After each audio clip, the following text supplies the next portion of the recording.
Greetings from the Garden of Eden.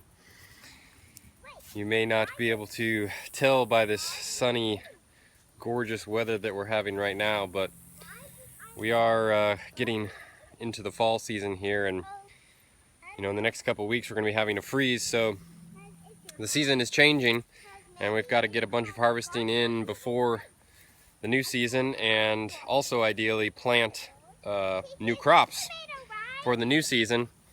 And so I'm out here in one little section of our garden right now, which is sort of our longest, most successful and unique aspect of our garden. And we've got all these huge raised beds back here. Hi, Dad. Hey, Kiki. And there's Kiki, of course. She's out here helping us harvest our huge basket of greens for our green juice and tomatoes for our salads and for snacks. And I've gone over quite a few of the foods, the bounties of the land here in these episodes. I stand on one foot on the tire. Yeah, you're a good balancer. What I wanted to focus on in this particular one is that, like I said, the fall season is coming here, and we've got a lot of harvesting to do of stuff before the freeze, and we've also been planting new crops like winter greens. We've got a lot of different types of varieties of winter greens that do really well here in the winter time. They can handle little frosts, and we do get freezes, but generally speaking the weather is fairly temperate here in Texas. So it's really one of our best crops, especially in the winter time, and we'll be able to grow them all winter long. So we've been planting some new crops, and just like right down here, for example, we've got a raised bed full of like beet greens. Now we've got a bunch of different greens all back here, which are all being picked right now. You can see some harvesters back there. We got Everlove, Kiki Power, Everlove and Kiki Power doing some harvesting for the community.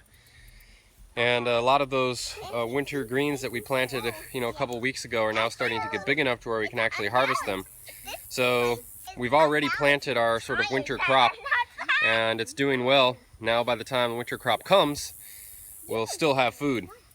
Also, these raised beds are really nice because when we do get the really cold days that come, we can just pull a huge tarp over all these things, and it keeps it just warm enough with these hardy winter greens to where even the hard freezes that we get, the plants still survive and still live. And so we've just got to pull the tarp off when we come out to harvest, and when it's a nice sunny day, to get excess sun. The more sun it gets, the faster it grows, so we only use it on the days we really need it, the cold days.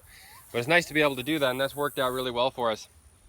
So just wanted to sort of walk through this garden here, this raised bed area, and I'm not going to go into too much detail on every single one of these crops because every single bed has different greens, different crops. It's good to have variety.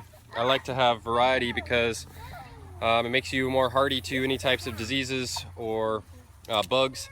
Generally speaking, the same bugs and same diseases aren't going to affect all crops. So when you have more variety, there's less chance of having bugs wipe out your entire, or disease wipe out your entire crop. So having variety. Also, there's lots of different types of medicinal qualities and nutrients in different plants. And so the more variety you have, especially when we do this green juice where we're juicing, 10, 20 different types of greens. Daddy. Yes? Are you doing a video? Uh-huh. A video right now. So when you've got all these different types of greens in the green juice, you're getting a huge, wide variety. It's not just one superfood, but many superfoods. You're getting a huge, wide variety of nutrients, which is really fantastic.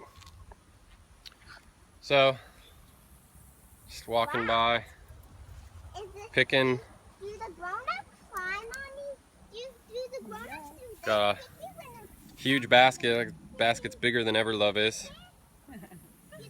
And that's just, a day's worth, for our community, and we're not even done. We got other pickers, over there, so we're picking this every day. It's wild crafted, super sustainable, beyond organic. We're operating at a -0 carbon footprint, which is almost impossible, almost unheard of, but we've been doing that for years now.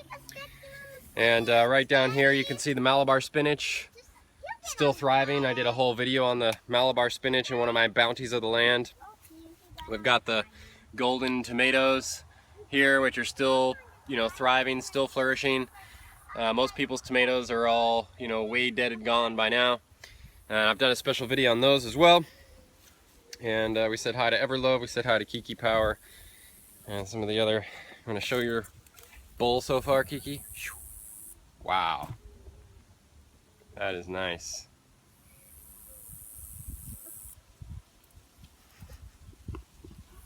Yay! Kiki Power! Woohoo! Okay. Well, hope you enjoyed this day's bounties of the land from this beautiful, perfect day in the Garden of Eden. Blessings, Damian. Come back to you soon with some more sustainable goodness. Bless.